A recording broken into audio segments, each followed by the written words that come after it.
Okay, so in the previous video, we talked about the different characteristics of corporations, how they're different from other forms of businesses. And we're going to continue talking about corporations.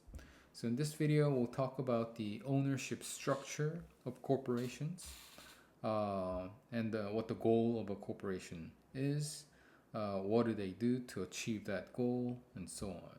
Okay, so I'm going to first do this corporate finance overview. Okay. Corporate finance overview. So in the previous lecture, I mentioned that the owners of corporations are the shareholders or stockholders, people that own stocks of the company. Okay, and I also mentioned that you and I could become a shareholder of a publicly traded corporation. You go to your brokerage and you purchase shares of I don't know, GE, for example, and you become a shareholder, a partial owner of GE. Okay, so shareholders are the owners of corporations, and let's first talk about why corporations exist in the first place. Why do they exist? Okay, so corporations exist to achieve this goal. Their ultimate goal is shareholder value maximization. Shareholder value maximization. So they're not there to serve the society or do good things. These are for-profit organizations. They're not running charities here. Okay, so usually things that benefit society end up producing profit, so they behave that way. But the ultimate goal is shareholder value maximization. Okay, that's why they exist in the first place. Okay, and we also talked about the fact that anybody can become a shareholder or an owner of these corporations. So the key observation here is there are so many owners. Okay. Yeah. So it's really hard to get together. So for a given company, for example, we take a publicly traded firm in the U.S. There are at least for large firms millions of shareholders. Everyone owns different shares, millions of owners basically. Okay. So the problem here is people cannot get together and make important decisions at once. There are just too many people. It's inefficient. So what they do is they form an entity. So these shareholders form an entity called the board of directors, or just the board. Okay, so the board of directors is formed to represent shareholder interest. They're there to represent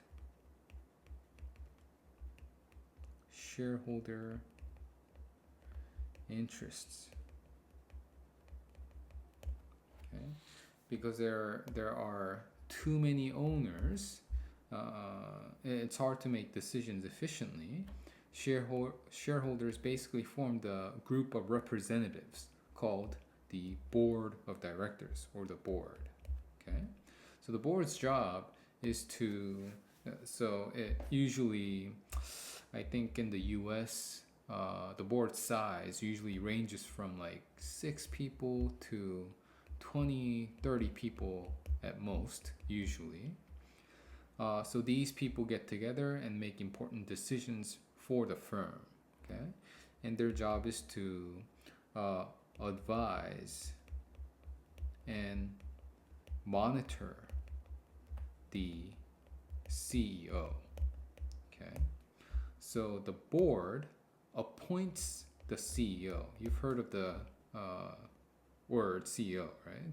These are chief executive officers who are basically the managers, the top-ranking managers of the firm. Okay, so the board appoints the CEO, and the CEO's job. CEO has a job. Okay, he or she has a job. CEO's job. Their job description says CEO's job is to take actions, or make decisions that ultimately lead to shareholder value maximization.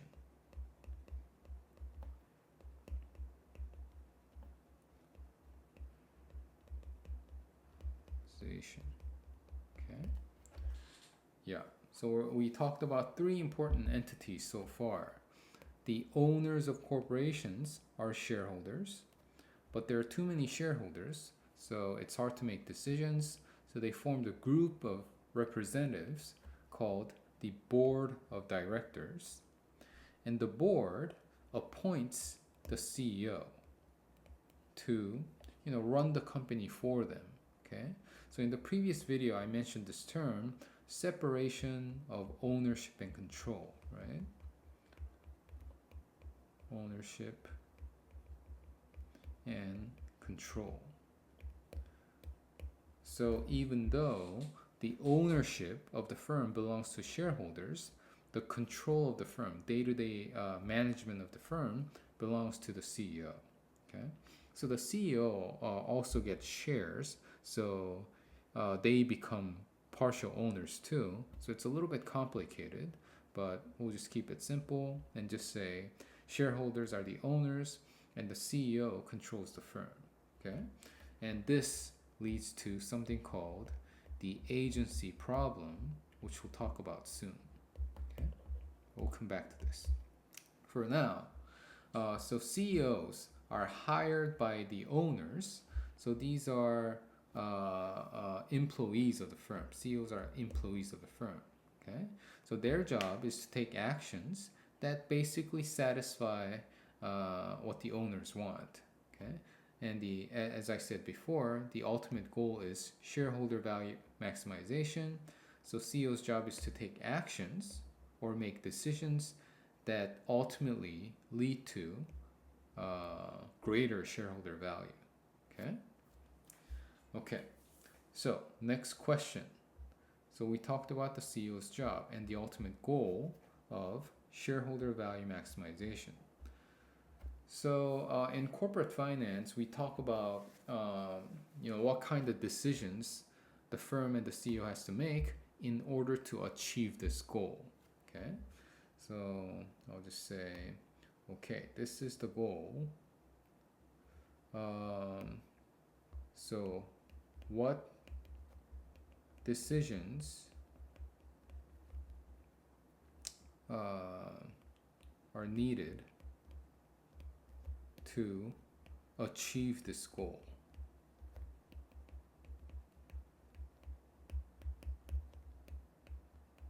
Okay. So in corporate finance, we categorize the decisions into three categories. Okay. So there are three important corporate financial management decisions. I'll just say three main corporate financial management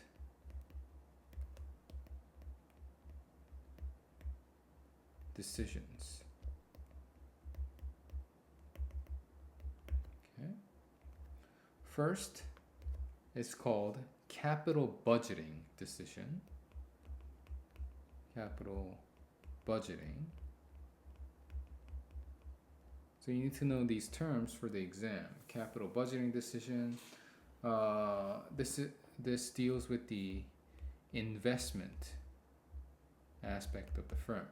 Okay, and I'm gonna give you an example and explain everything. The second decision is called the capital structure decision. Capital structure decision. And this deals with the financing aspect of the firm. Financing aspect of the firm. And lastly, we have the working capital management decision. Working capital management decision. Okay? And this deals with I'll just say liquidity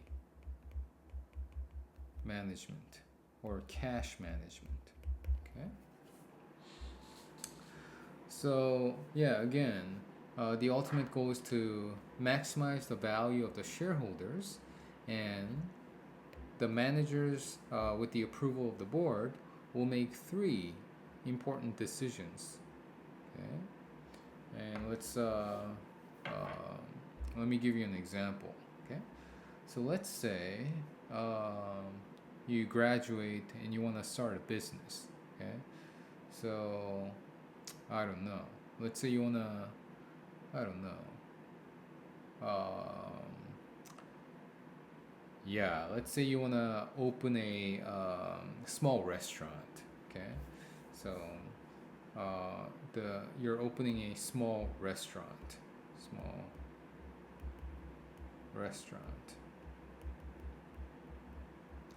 So the first thing that you're gonna do is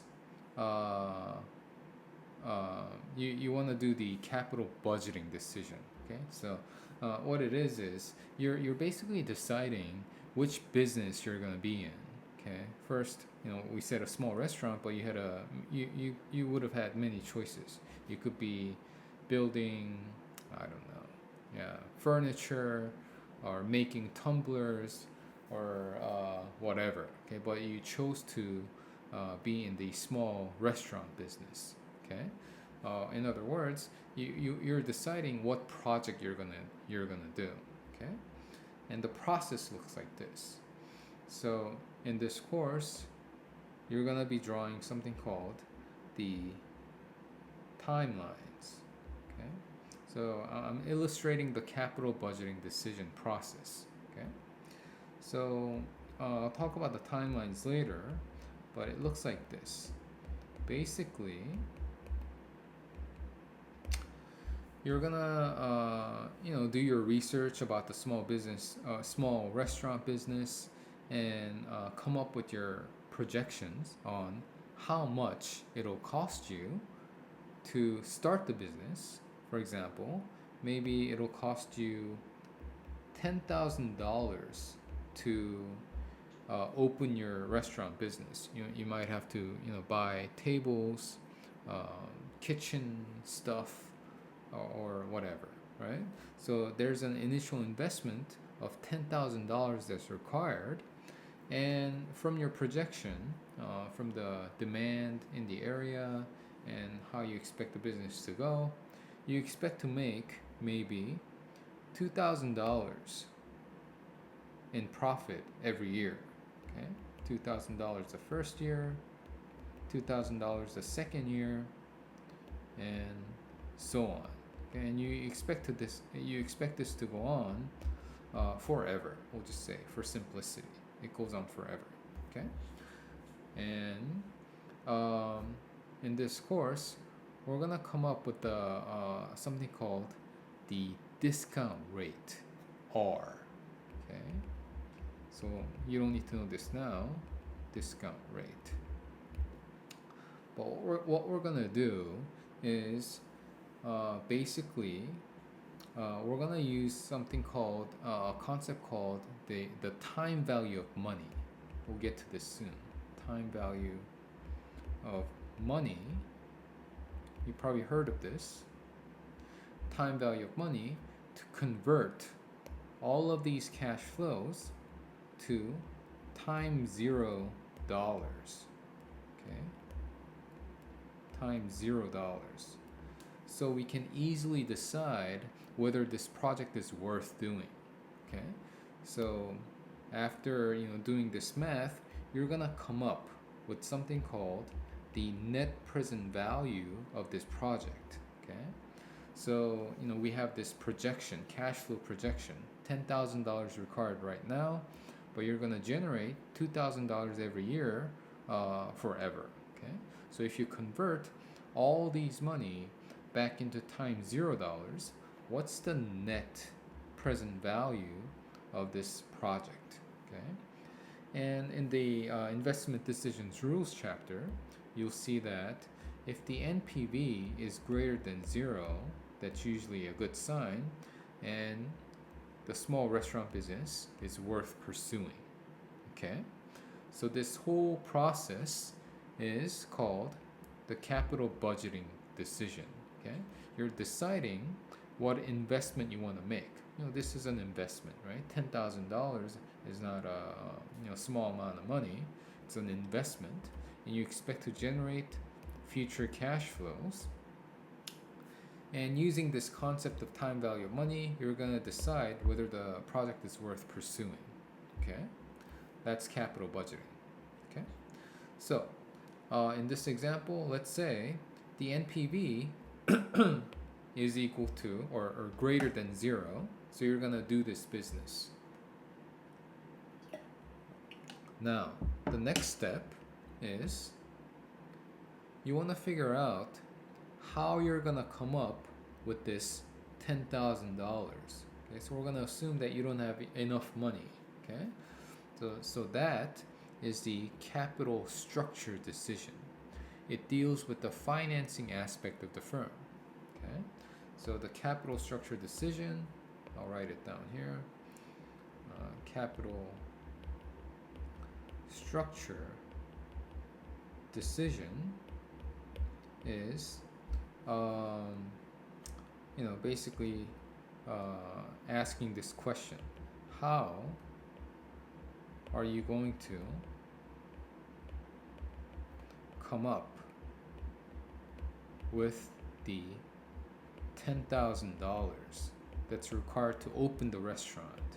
Okay, and as I briefly mentioned in the previous video, we're going to talk about two ways of financing the firm.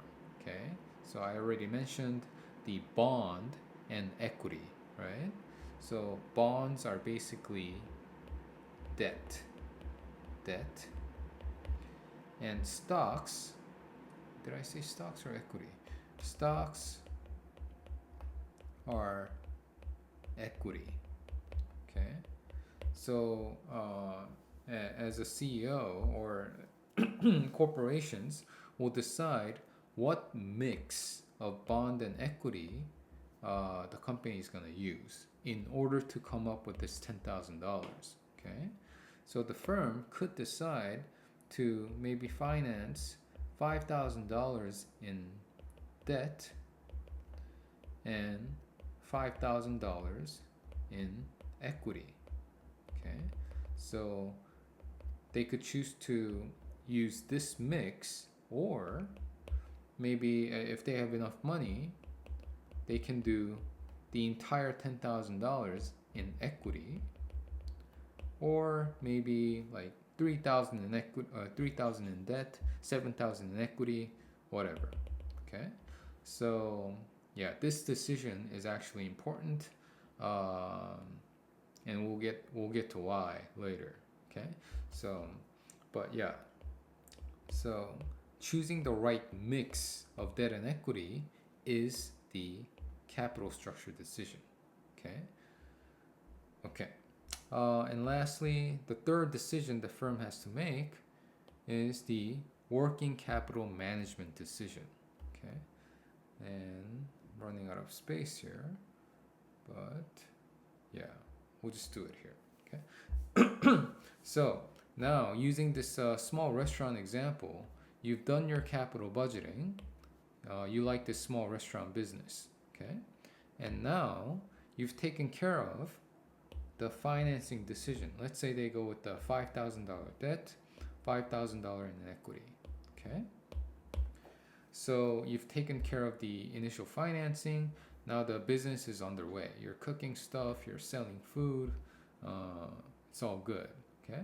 The last thing that we have is the working capital management decision.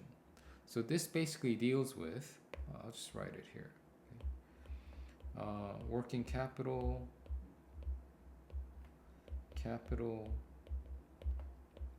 management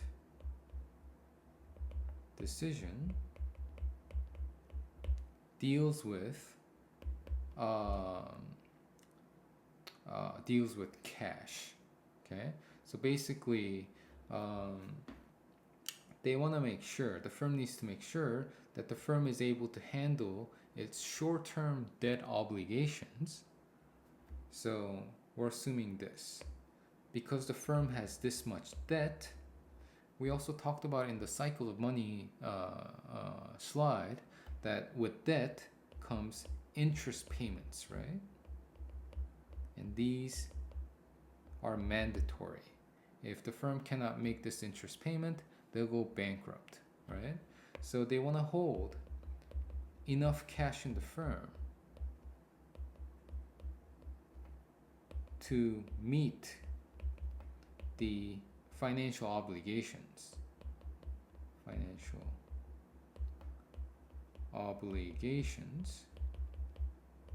So they can make these interest payments, but they don't want to hold on to too much cash.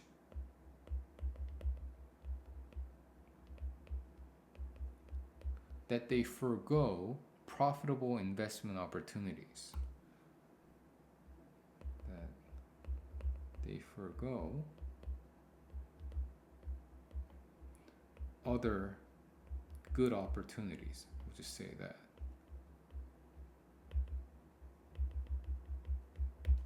Okay, so the working capital management is sometimes called cash management decision or liquidity management decision. Okay, so I don't know if you know the term liquidity. Here in corporate finance, liquidity just means, being able to meet the short-term financial obligations. Okay, so yeah, again, they want to hold enough cash so they don't go bankrupt, but they don't want to hold on to too much cash that they forego other opportunities. This thing deals with the opportunity cost of holding cash. So I don't know, people usually know, but opportunity cost is the cost of foregoing the next best alternative. Okay, so for example, you guys are taking this class or getting your degree, undergraduate degree. Another option you had in life was to just give up college education and maybe just start working at a place that doesn't require a bachelor's degree, right? So you're foregoing that opportunity to pursue your degree, which is a smart choice usually. But that's the opportunity cost of getting your bachelor's degree. Here, in the corporate finance setting, if the firm holds on to too much cash, they're just sitting on cash, so they might forego, for example, opening another branch, okay, of your restaurant. Okay, yeah. Anyway, so to sum up, I know this was probably a lot of information. I'll do a quick summary. Okay, we're talking about corporate finance, and we first talked about the ownership structure. Who are the owners? Shareholders are the owners. Let me use the highlight function. Shareholders are the owners. I like this color better. Shareholders are the owners. Okay, but because there are and the goal of a corporation is shareholder value maximization. But because there are so many owners, corporations form an entity called the board of directors. who are there to represent shareholder interests. Okay, and one of the key things that the board does is they hire the CEO. Okay, and the CEO is an employee of the firm, and their job is to make decisions that maximize the shareholder wealth. Okay, and we just talked about how does the CEO and the firm achieve this goal. Okay, in corporate finance, we categorize the decisions into 3 categories. First is capital budgeting. It's an investment decision. Okay, and using this small restaurant example, I showed you the capital budgeting process. You first, draw out your timeline, or project the future cash flows, decide how much is needed now, and how much you expect to get in the future. And then using some kind of a decision rule, you're going to decide whether this project is worth pursuing. Okay, that entire process is called capital budgeting.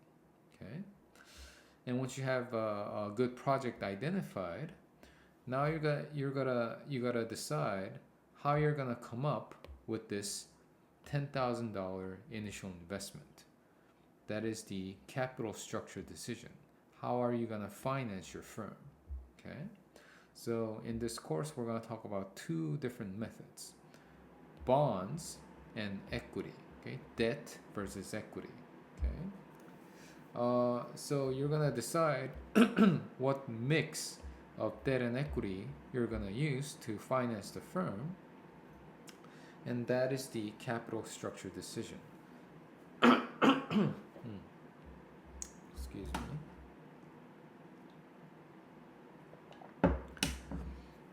And lastly, once you have the financing taken care of, you have the working capital management decision, which is just dealing with the question of how much cash to hold in the firm.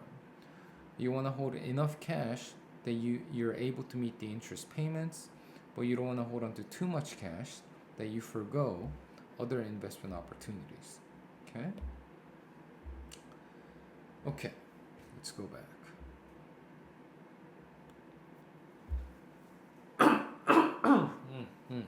Okay. Yeah, that was probably a lot, but what I just talked about is also in the slides. Okay, so we have the shareholders, board of directors, managers, and we'll talk about the agency problems soon. Okay, so here are the 3 decisions that I just talked about: capital budgeting, capital structure, working capital management, and what the goal is. The goal should be to maximize the wealth of the shareholders. Okay.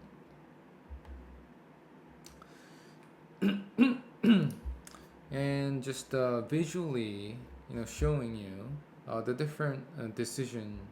What do you call it? The main decisions: capital budgeting, capital structure, and working capital management.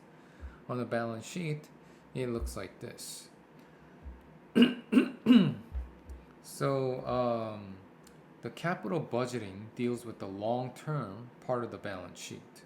Okay, and the capital structure decision deals with the right-hand side of the balance sheet, how much of debt and equity you're going to use.